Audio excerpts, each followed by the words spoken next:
చిన్ని కథలు చెప్పనాకి స్వాగతం. అర్ధరాత్రి అడవిలో దెయ్యం. ఒక చిన్న కథ. రవి, రాజు, మీనా ముగ్గురు మంచి ఫ్రెండ్స్. రవి, రాజు మీనా వాళ్ళ ఊరికి వచ్చారు ఒకసారి. మీనా ఊరంతా తిప్పింది రవికి, రాజుకి. అయితే ఊర్లో వాళ్ళందరూ అర్ధరాత్రి దాటిన తర్వాత అడవి వైపు వెళ్ళొద్దని చెప్పారు వాళ్ళ ముగ్గురికి. ఎందుకంటే చీకటి పడిన తర్వాత అడవిలో ఒక చెట్టు కింద దెయ్యం తిరుగుతుందని ఆ ఊర్లో వాళ్ళందరికీ భయం. అటువంటి మాటలకి అసలు పట్టించుకోలేదు ముగ్గురు. పైపెచ్చు ఇంకా ఏం జరుగుతుందో వెళ్ళి చూద్దామని ఉత్సాహం ఇంకా ఎక్కువైపోయింది ముగ్గురికి. ఆ ఆలోచన రాగానే ముగ్గురు ఎవరికి తెలియకుండా అడవి మార్గాన బయలుదేరారు. ఒక పెద్ద మర్రి చెట్టు దగ్గరికి రాగానే వాళ్ళకి పెద్ద శబ్దాలు, ఏడుపులు గోలగోలగా వినిపించాయి. ఆ చెట్టు కింద రక్తపు మరకలు కనిపించాయి. చెట్టు మీద ఎర్రగా మెరుస్తున్న కాలిపోతున్న ఒక చెయ్యి కూడా కనిపించింది వాళ్ళకి. ముగ్గురికి కూడా భయం వేసింది ఒక్కసారిగా. బహుశా ఆ చెట్టులోనే దయ్యాన్ని బంధించి ఉంటారనుకున్నారు. హఠాత్తుగా చెట్టు కింద మంటలు వ్యాపించాయి. ఆ మంటల నుంచి ఒక ఆకారం తెల్లనిది బయటికి వచ్చింది.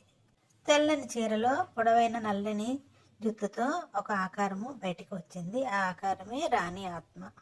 రాణి ఆత్మ మెల్లగా నడవసాగింది. రాణి ఆత్మ వెనకే రాజు, రవి, మీనా నడవసాగారు. హఠాత్తుగా రాణి ఆత్మ రూపాన్ని మార్చుకొని వికృతంగా మారి గాల్లో ఎగరసాగింది. అయోమయంలో నడుస్తున్న రాజు, రవి, మీనా ఒక్కసారిగా భయపడి పరుగు దిగసాగారు అక్కడి నుంచి. ముగ్గురు వెనక రాణి ఆత్మ గాల్లో ఎగురుతూ వెంటాడసాగింది. ముగ్గురు అలా పరిగెడుతూ ఒక చిన్న గుడిసె కనిపిస్తే అందులోకి వెళ్ళి తలుపేసుకుని దాక్కున్నారు. రాణి తలుపు తోసి లోపలికి అడుగు పెట్టబోయింది, కానీ లోనకి రాలేకపోయింది. ఎందుకంటే అది ఒక మంత్రాలు తెలిసిన కోయవాణి గుడిసె. రాణి తన చేతిని లోపలికి చాచి పట్టుకోబోయింది ముగ్గురిని. రవికి ఏం చేయాలో తోచక అక్కడున్న కాగడాన్ని తీసుకొని వెలిగించాడు. ఆ కాంతిని చూసి భయపడి రాణి ఆత్మ పారిపోసాగింది. అయితే రవికి అర్థమైంది, కాగడాన్ని చూసి ఆ ఆత్మ భయపడుతుందని అనుకుని వెంటనే ఆ కాగడాతో పాటు ఆత్మ వెనక పరిగెత్తసాగారు ముగ్గురు కలిసి. రాణి ఆత్మ పరిగెడుతూ మర్రి చెట్టు దగ్గరికి వచ్చి నిలబడింది. రవి, రాజు, మీనా కూడా పరిగెత్తి మర్రి చెట్టు దగ్గరికి వచ్చి ఆ కాగడాన్ని మర్రి చెట్టు మీదకి విసిరేశారు.